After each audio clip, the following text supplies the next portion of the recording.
Here we have a Google spreadsheet with a table that has the values A, B as column headers and 1, 2, 3, 4.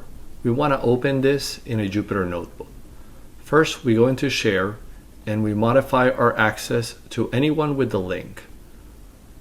Then we're going to select the URL and we're going to copy it.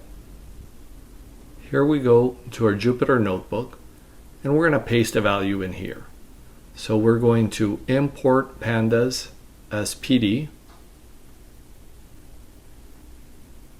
and then we're going to create a file path variable that is going to have the URL.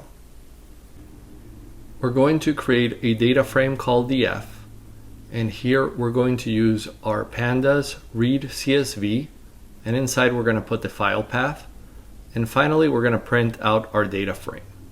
Now let's modify our file path.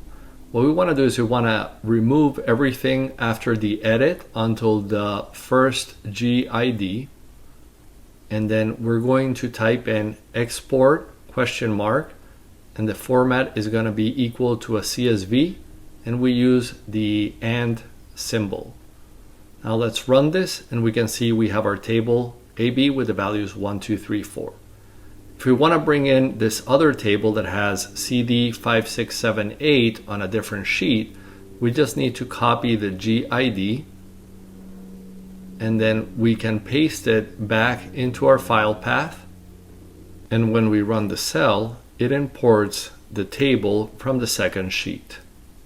If you like this video, click the like button and don't forget to subscribe for more content.